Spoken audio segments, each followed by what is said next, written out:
चुनावी दौर शुरू है महाराष्ट्र में। सभी पार्टियां अपने संकल्प पत्र या मैनिफेस्टो लोगों तक पहुंचा रही है और बड़ी बड़ी पार्टियां इसमें जुट गई हैं। नमस्कार दर्शकों और साथियों, मैं हूं शशि शर्मा, आप देख रहे हैं दबंग खबरें। दर्शकों, आज हम भाईंदर पश्चिम के अग्रवाल ग्राउंड में मौजूद हैं और मेरे पीछे देख रहे हैं, आज यहाँ पे केंद्रीय मंत्री पीयूष गोयल ने यहाँ के व्यापारियों से और व्यापारी सेल द्वारा यहाँ पर एक सभा का आयोजन किया गया था नरेंद्र मेहता के पक्ष में, और उसमें विनय सहस्त्रबुद्धे, पीयूष गोयल और नरेंद्र मेहता भी मौजूद थे और व्यापार सेल के उद्योगपति, बड़े बड़े उद्योगपति यहाँ मौजूद थे। और इस सभा में पीयूष गोयल ने भी अपने भाषण में बहुत कुछ बताया है कि भाजपा ने क्या क्या विकास किए हैं, नरेंद्र मेहता ने क्या क्या विकास किए हैं मीरा भाईंदर में। पहले मीरा भाईंदर क्या था और अब का मीरा भाईंदर क्या है, तो कहीं ना कहीं विकास की गंगा जो है मीरा भाईंदर में ही है, तभी तो विकास देखने मिल रहा है। और यहाँ के जो प्रॉपर्टियों के रेट है और 3 से 4 गुना हो गए हैं। आइए जानते हैं, भाजपा ने महाराष्ट्र के स्तर पर एक संकल्प पत्र की घोषणा की है। क्या है संकल्प पत्र, जानते हैं विनय सहस्त्रबुद्धे से।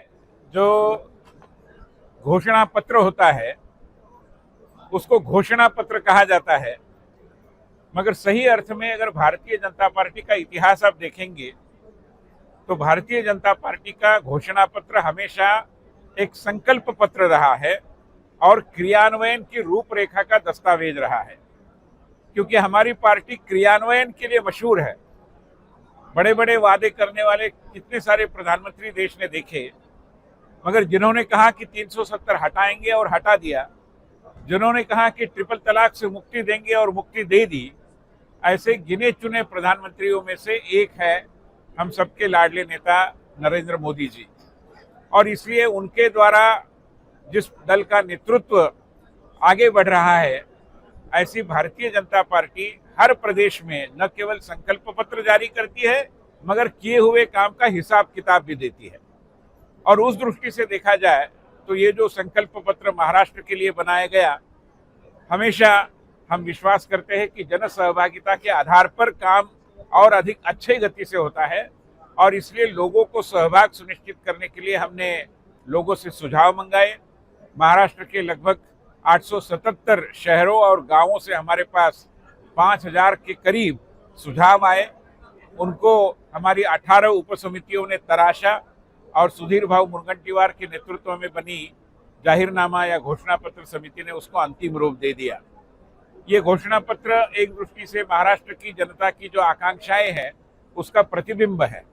और इसमें किसान, महिला, युवा, शहरवासी, हमारी सारी टैक्स पेयर की जनता और साथ ही साथ हमारे कारागिर, ऐसे सभी वर्गों की आकांक्षाओं को आकार देने की एक कोशिश हमारी है।